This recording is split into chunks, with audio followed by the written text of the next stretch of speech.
Hello, people. It is Awakened Sheeple. Good day to you. It's December 22nd. It is 9:30 a.m.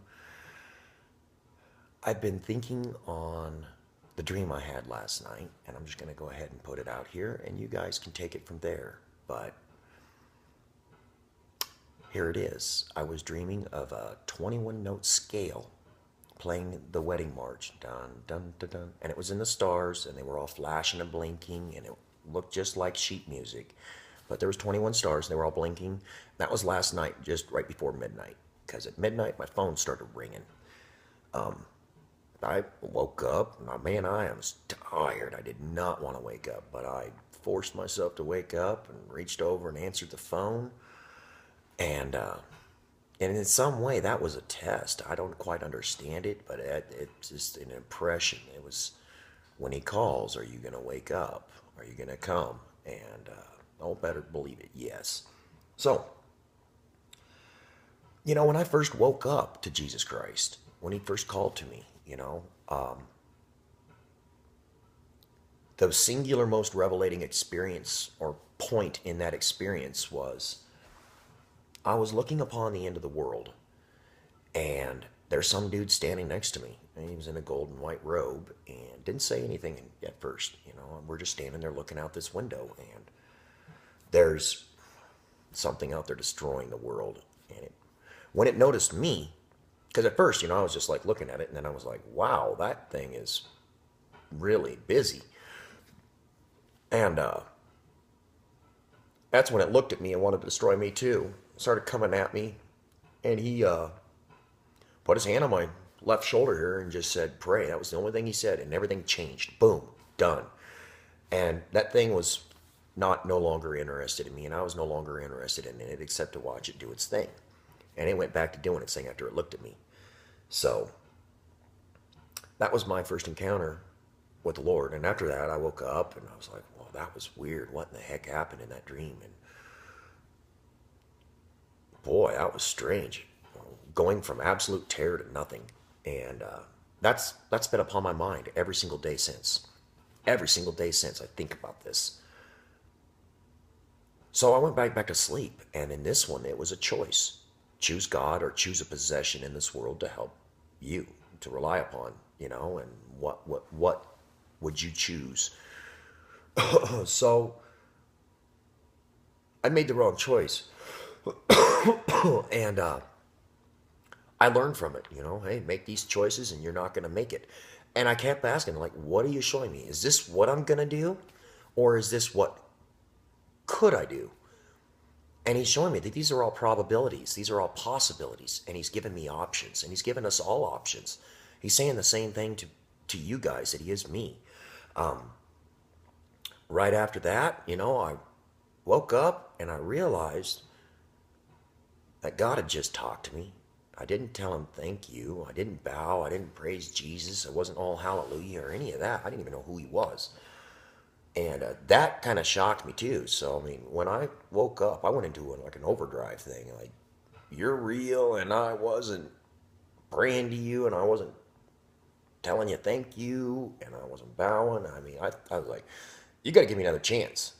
I kept telling him, you got to give me another chance. And like, next time I see you, I want to make sure that I tell you at least thank you. Thank you for showing me that. Thank you. And I told him that over and over again. So he came back, and we were in a classroom, and it's like all wood, and they're old wood desks, and there's a bunch of us sitting in this classroom at these desks, and we've all got broken flat stone, clay pieces, and they're all like tablets, and they're all broken, and each one of us is trying to put these things together, and there's some kind of a puzzle, and each one of us has got a person standing right behind us to our left, instructing us. And he kept telling me, start at the beginning. And I would start over, and I'm trying to get through it fast, and I'm trying to get through it fast. And he's like, start at the beginning. And I'm like, finally, I got upset and frustrated. I'm like, this isn't working. And he leans down and starts whispering. I can't hear what he's saying, but the puzzle went together beautifully. Mine was a still water drop going into a lake. And I looked around. Everybody else had their own puzzle pieces, and they were all finishing theirs at the same time. It was amazing. So all of our puzzle pieces went together. And that was amazing. So I came to him and I asked him, I'm like, so what's this Bride of the Christ thing, you know? And I'm watching these people on YouTube, and there's people, like three groups. It's funny, everything's in one and threes.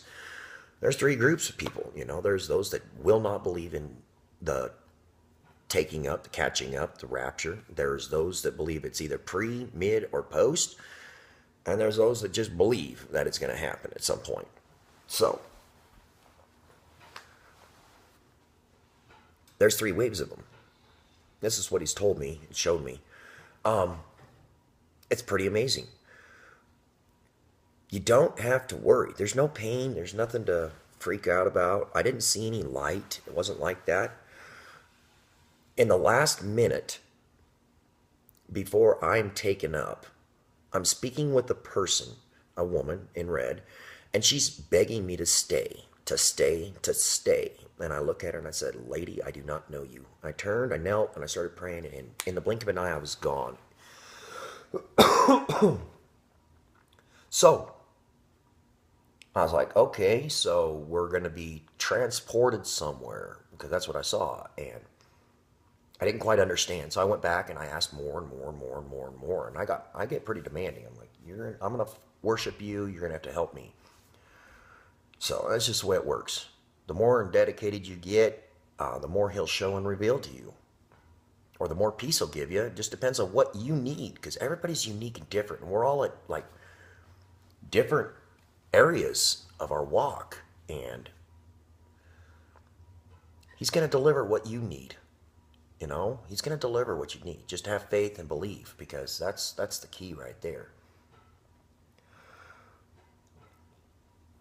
I didn't know if I was in the bride, and that worried me the most at that point in my walk. So I went to him over and over, and I told him straight up, if I am the bride, should I not be introduced to your family? I don't want to be the only person standing there with empty hands, not knowing anybody.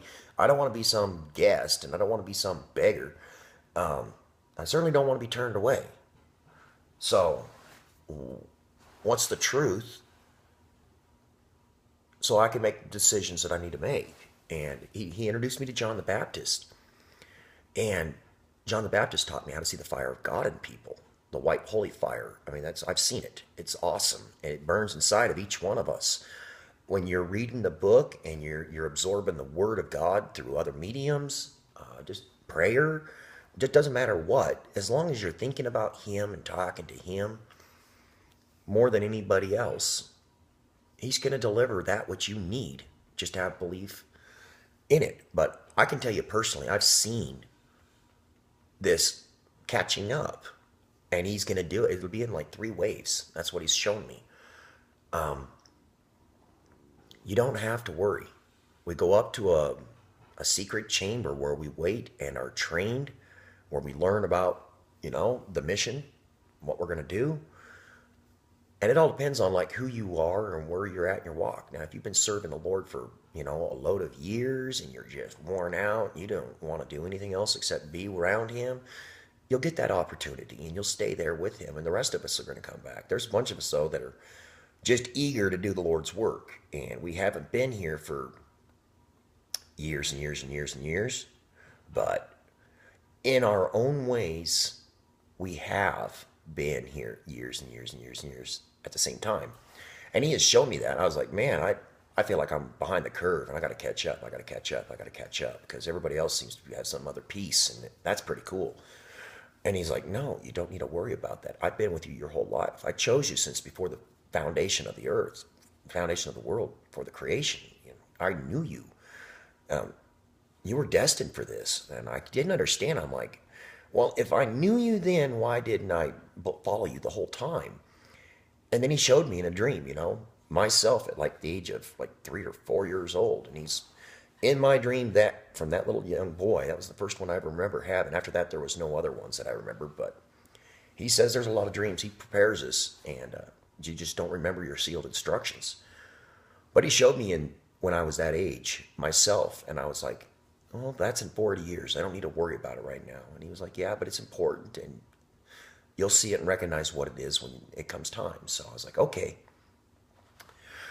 And, so then he shows me that then, and I know that was me. And I know, I remember that dream now. And it's kind of strange, when he shows you something that you've seen from such an early age.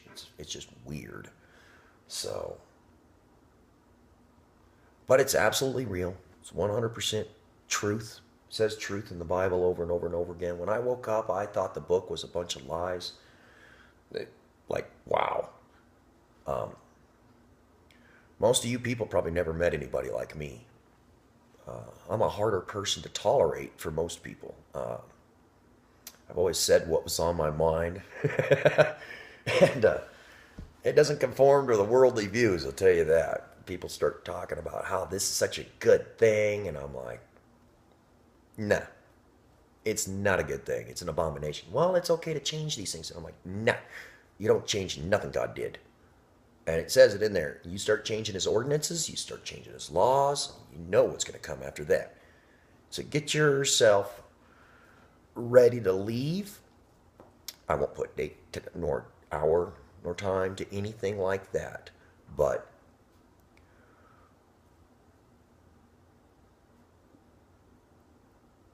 I know the season's in winter. That's the last thing I see is the season is winter before we leave. So you thank the Lord for that.